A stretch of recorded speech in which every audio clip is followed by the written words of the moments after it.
Sir Gawain and the Green Knight. As the poem begins, Arthur and his knights are gathered to celebrate Christmas and the New Year with feasting and revelry. In the midst of their festivities, an enormous man who is entirely green bounds through the door. Splendid that knight-errant stood in a splay of green, and green too was the mane of his mighty destrier. Fair fanning tresses enveloped the fighting man's shoulders, and over his breast hung a beard as big as a bush. The beard and the huge mane burgeoning forth from his head were clipped off clean in a straight line over his elbows, and the upper half of each arm was hidden underneath as if covered by the king's chaperon, closed around the neck. The mane of the marvelous horse was much the same, well crisped and combed and carefully pranked with knots, threads of gold interwoven with the glorious green. Now a thread of hair, another thread of gold. The tail of the horse and the forelock were tricked the same way, and both were bound up with a band of brilliant green, adorned with glittering jewels the length of the dock, then caught up tight with a thong in a crisscross knot, where many a bell tinkled brightly, all burnished gold. So monstrous a mount, so mighty a man in the saddle, was never encountered on all this earth until then. His eyes like lightning flashed, and it seemed to many a man that any man who clashed with him would not long stand. But the huge man came unarmed, without helmet or hauberk, no breastplate or gorget or iron cleats on his arms. He brought neither shield nor spear shaft to shove or to smite, but instead he held one hand a bough of the holly that grows most green when all groves are bare, and held in the other an axe immense and unwieldy, a pitiless battle blade, terrible to tell of. King Arthur stared down at the stranger before the high days and greeted him nobly, for nothing on earth frightened him. And he said to him, "Sir, you are welcome in this place. I am the head of this court. They call me Arthur. Get down from your horse, I beg you, and join us for dinner, and then whatever you seek we'll gladly see to." But the stranger said, "No, so help me God on high. My errand is hardly to sit at my ease in your castle. But friend, since your praises are sung so far and wide, your castle the best ever built, people say, and your barons the stoutest men in steel that ever rode steeds, most mighty and most worthy of all mortal men, and tough devils to toy with in tournament games, and since courtesy is in flower in this court, they say, all these tales in truth have drawn me to you at this time. You may be assured by this holly branch I bear that I come to you in peace, not spoiling for battle. If I'd wanted to come in finery fixed up for fighting, I have back at home both a helmet and hauberk, a shield and a sharp spear that shines like fire, and other weapons that I know pretty well how to use. But since I don't come here for battle, my clothes are mere cloth. Now, if you are truly as bold as people say, you will grant me gladly the little game I ask as my right." Arthur gave him answer and said, "Sir noble knight, if it's a duel you're after, we'll furnish you your fight." "Good heavens, I want no such thing, I assure you, sire. You've nothing but beardless babes about this bench. If I were hasped in armor and high on my horse, you haven't a man that could match me. Your might is so feeble. And so, all I ask of this court is a Christmas game, for the Yule is here, and New Year's, and here sits young men. If any man holds himself here in this house so hardy, so bold in his blood, and so brainless in his head, that he dares to stoutly exchange one stroke for another, I shall let him have as my present this lovely gazarm, this axe as heavy as he'll need to handle as he likes, and I will abide the first blow, bare-necked as I sit. If anyone here has the daring to try what I have offered, leap to me lightly, lad. Lift this weapon. I give you the thing forever. You may think it your own, and I will stand still for your stroke, steady on the floor. Provide your honor my right when my inning comes to repay. But let respite be a 12th month and a day. Come now, my boys, let's see what any here can say. If they were still like stone before, they were stiller now.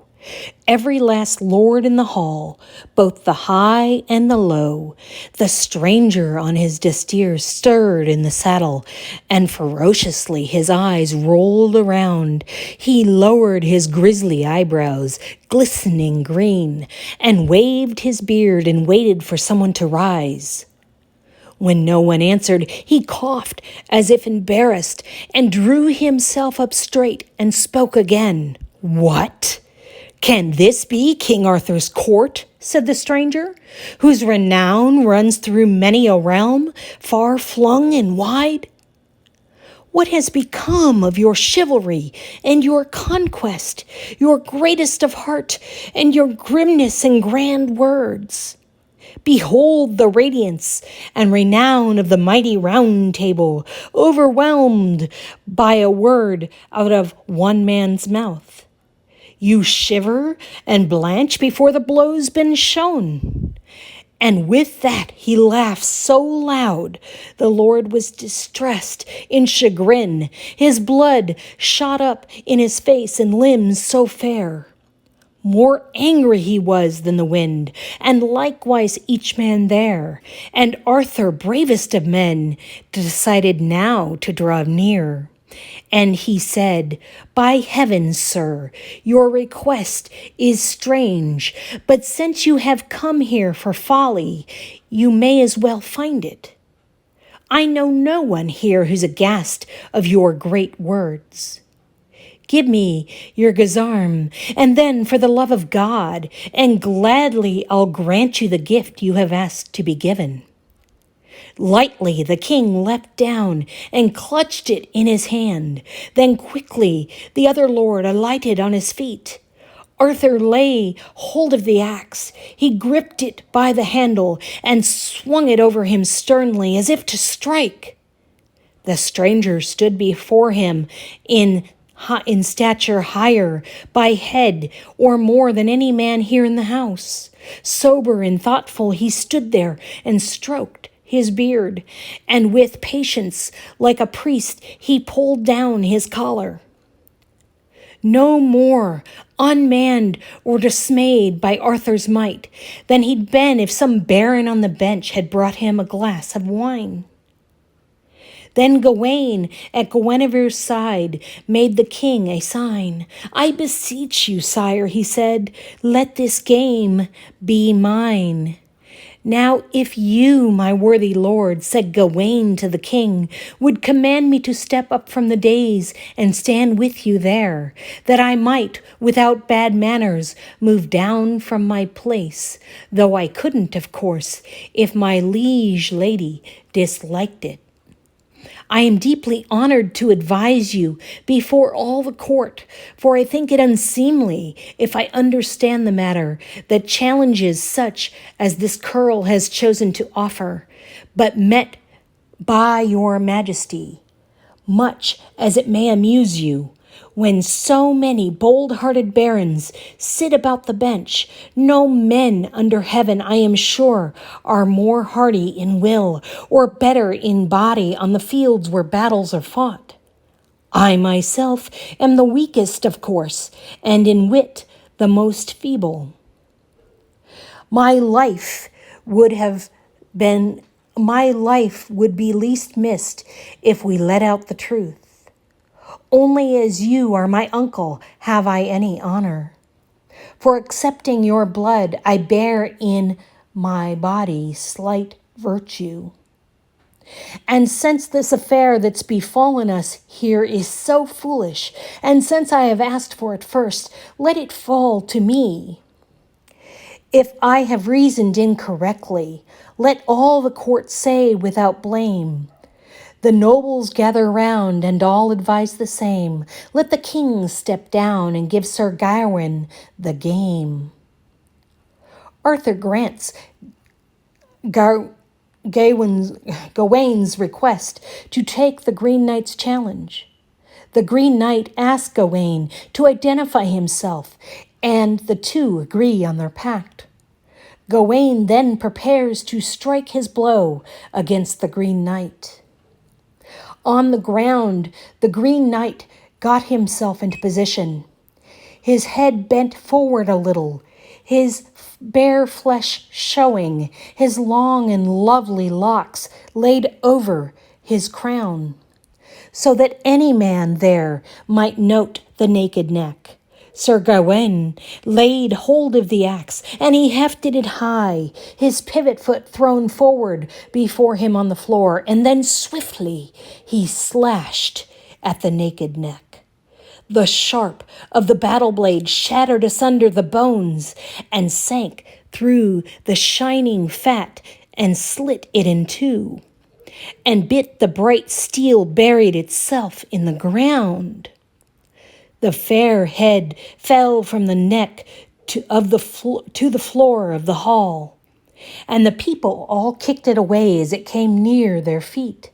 The blood splashed up from the body and glistened on the green, but he never faltered or fell. All of that.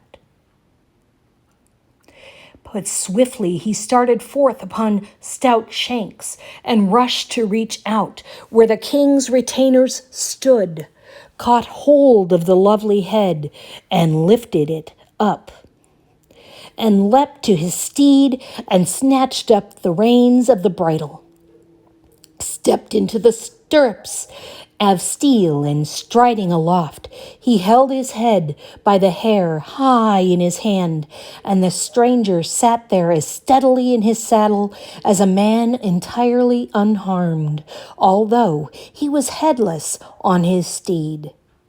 He turned his trunk about, the baleful body that bled, and many were faint with fright when all his say was said.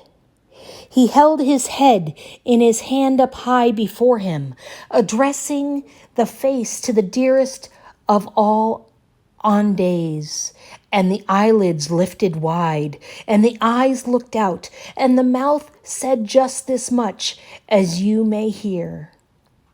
Look that you go, Sir Gawain, as good as your word, and seek till you find me, as loyally, my friend, as you have sworn in this hall to do in the hearing of the knights. Come to the Green Chapel, I charge you, and take a stroke, the same as you have given, for well you deserve to be readily requited on New Year's morn.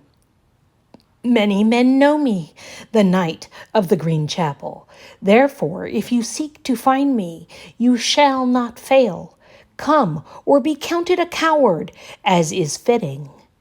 Then, with a rough jerk, he turned the reins and haled away through the hall door, his head in his hand, and fire of flint flew from the hooves of the foal. To what kingdom he was carried, no man there knew. No man then they knew what country he came from. What then? The king and Gawain there laugh at the thing and grin, and yet it was an affair most marvelous to men. At the end, as the end of the year approaches, Gawain leaves on his quest to find the Green Chapel and fulfill his pledge. After riding through wild country and encountering many dangers, he comes upon a splendid castle. The lord of the castle welcomes Gawain and invites him to stay with him and his lady for a few days. The lord proposes that he will go out to hunt each day while Gawain stays at the castle. At the end of the day, they will exchange what they have won. While the lord is out hunting, the lady attempts to seduce Gawain, and Gawain resists her, however, and on the first 2 days accepts only kisses, which he gives to the lord at the end of each day in exchange for what the lord has gained in the hunt. On the third day, Gawain continues to resist the lady, but she presses him to accept another gift. She held toward him a ring of the yellowest gold, and standing aloft on the band, a stone-like star from which flew splendid beams like the light of the sun. And mark you well, it was worth a rich king's ransom. But right way he refused it, replying in haste, "My lady gay, I can hardly take gifts at the moment. Having nothing to give, I'd be wrong to take gifts in turn." She implored him again, still more earnestly, but again he refused it, and swore on his knighthood that he could take nothing. Grieved that he still would not take it, she told him then, "If taking my ring would be wrong on account of its worth, and being so much in my debt would be bothersome to you, I'll give you merely this sash, that's slighter value." She swiftly unfastened the sash that encircled her waist, tied around her fair tunic, inside her bright mantle. It was made of green silk and was marked of gleaming gold, embroidered along the edges, ingeniously stitched. This too she held out to the knight, and she earnestly begged him to take it, trifling as it was to remember her by. But again he said no, there was nothing at all he could take, neither treasure nor token, until such time as the Lord had granted him some end to his adventure. And therefore, I pray you, do not be displeased, but give up, for I cannot grant it. However fair or right, I know your worth and price, and my debt by no means slight. I swear through fire and ice to be your humble knight. Do you lay aside this silk, said the lady then, because it seems unworthy, as well it may. Listen, little as it is, it seems less in value. But he who knew what charms are woven within it might place a better price on it, perchance.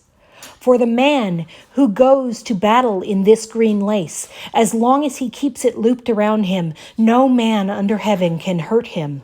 Whoever may try, for nothing on earth, however uncanny, can kill him. The knight cast about in distress, and it came to his heart that this might be a treasure indeed, when the time came to take the blow he had bargained to suffer beside the Green Chapel. If the gift meant remaining alive, it might well be worth it. So he listened in silence and suffered the lady to speak, and she pressed the sash upon him and begged him to take it, and Gawain did. And she gave him the gift with great pleasure, and begged him, for her sake, to say not a word, and to keep it hidden from her lord. And he said he would, that except for themselves this business would never be known to a man. He thanked her earnestly, and boldly in his heart now ran. And now a third time she leaned down and kissed her man. When the Lord returns at the end of the third day, Gawain gives him a kiss, but does not reveal the gift of the sash. On New Year's Day, Gawain must go meet the Green Knight. Wearing the green sash, he sets out before dawn. Gawain arrives at a wild, rugged place where he sees no chapel, but hears the sound of the blade being sharpened. Gawain calls out, and the Green Knight appears with a huge axe. The Green Knight greets Gawain, who with a pounding heart bows his head to take his blow. Quickly then, the man in the green made ready, grabbed up his keen ground axe to strike Sir Gawain. With all might in his body he bore it aloft, and sharply brought it down, as if to slay him. Had he made it fall with the force he first intended, he would have stretched out the strongest man on earth. But Sir Gawain cast a side glance at the axe as it glided down to give him his kingdom come.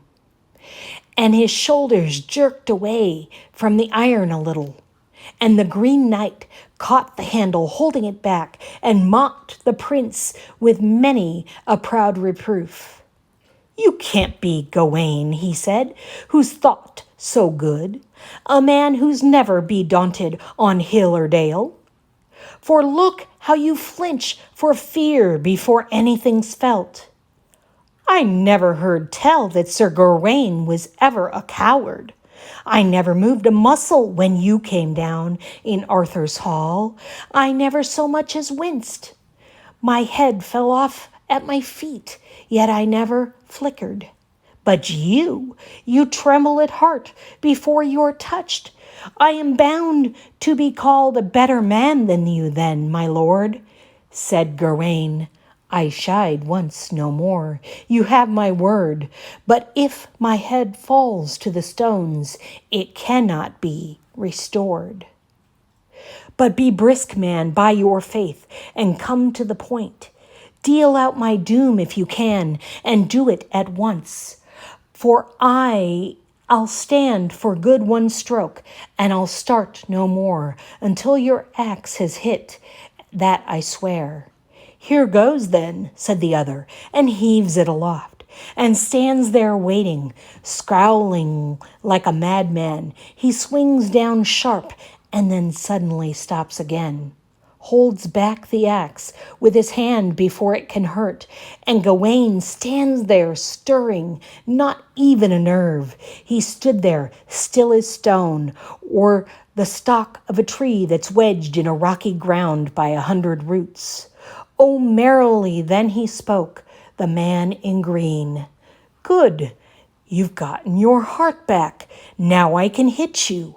May all that glory the good King Arthur gave you prove efficacious now, if it ever can, and save your neck." In rage, Sir Gawain shouted, "Hit me, hero! I am right up here with your threats. Is it you that's cringing coward after all?" "Whoa," said the man in green. "He's wrathful too. No pauses then. I'll pay my pledge at once, I vow." He takes his stride to strike, and lifts his lip and brow. It's not a thing Gawain can like, for nothing can save him now. He raises that axe up lightly, and flashes it down, and that blinding bit bites at the knight's bare neck. But hard as he hammered it down, it hurt him no more than to nick the nape of his neck. So to split the skin, the sharp blade slit to the flesh, through the shiny hide, and red blood shot to his shoulders and spattered the ground. And when Gawain saw his blood where it blinked in the snow, he sprang from the man with a leap to the length of the spear, snatched up his helmet swiftly and slapped it on, shifted his shield into place with a jerk of his shoulders, and snapped his sword out faster than sight, said boldly, "And mortal born of his mother that he was. There was never on earth a man so happy by half. No more strokes, my friend, you've had your swing. I stood one swipe of your axe without resistance. If you offer me any more, I will repay you at once with all the force and fire I've got, as you will see. I take one stroke, that's all, and for that the compact we arranged in Arthur's hall, but now no more for me. The Green Knight remained where he stood, relaxing on his axe, settled the shaft on the rocks and leaned on the sharp end, and steadied the young man standing there, shoulders hunched, and considered that staunch and doughty stance he took, undaunted yet, and in his heart he liked it. And then he said merrily with a mighty voice, with a roar like rushing wind, he reproved the knight. Here, don't be such an ogre on your ground. Nobody here has behaved with bad manners towards you, or done a thing, except as the contract said. I owed you a stroke, and I have struck. Consider yourself well paid, and now I release you from all further duties. If I cared to hustle, it may be, perchance, that I might have hit somewhere harder, and then you might well be cross. The first time I lifted my axe, it was a light-hearted sport. I merely feinted and made no mark, as was right. For you kept our pact the first night with honor, and abided me by your word, and held yourself true to me, giving me all you owed me, as a good man should. I fainted a second time, friend, for the morning you kissed my pretty wife twice, and returned me the kisses, and so for 2 days, mere faints, nothing more severe. A man who's true to his word, there's nothing he needs to fear. You failed me, though, on the third exchange, so I've tapped you here. The sash you wear by your scabbard belongs to me. My wife gave it to you, as I ought to know. I know, too, of your kisses and all your words and my wife's advances, for I myself arranged them. It was I who sent her to test you. I am convinced you are the finest man that ever walked this earth, as a pearl is of greater price than dry white peas. So Gawain indeed stands above all other knights. But you lacked a little, sir. You were less than loyal. But since it was not for the sash itself, or for lust, but because you loved your life, I blame you less. Sir Gawain stood in a study a long, long while, so miserable with disgrace that he wept within, and all the blood of his chest went up to his face, and he shrank away in shame from the man's gentle words. The first words Gawain could find to say were these: Cursed be cowardice and covetousness both, villainy and vice that destroy all virtue. He caught at the knots of the girdle and loosened them, and furiously flung the sash at the Green Knight. There's my fault. The foul fiend vexed it. Foolish cowardice taught me, from fear of your stroke, to bargain, covetous, and abandon my kind, the selflessness and loyalty suitable in knights. Here I stand faulty and false, much as I have feared them, both of them, untruth and treachery. May they see sorrow and care. I can't deny my guilt. My works shine none too fair. Give me your goodwill, and henceforth I'll beware. At that, the Green Knight laughed, saying graciously, Whatever harm I had, I hold it amended, since now you confessed so clean, acknowledging sins and bearing the plain penance of my point. I consider you polished as white and as perfectly clean as if you had never fallen since first you were born. And I give you, sir, this gold embroidered girdle, for the cloth is as green as my gown. Sir Gawain, think on this when you go forth among great princes. Remember our struggle here. Recall to your mind this rich token. Remember the green chapel. And now, come on, let's go back to my castle and finish the New Year's revels with feasting and joy, not strife. I beg you, said the Lord, and said, as for my wife, she'll be your friend no more, a threat against your life. No, sir, said the knight, and seized his helmet, and quickly removed it, thanking the Green Knight. I've reveled too well already, but fortune be with you. May he who gives all honors honor you well. And so they embraced and kissed and commended each other to the Prince of Paradise, and parted then in cold. Sir Gawain turned again to Camelot and his lord, and as for the man of green, he went wherever he would.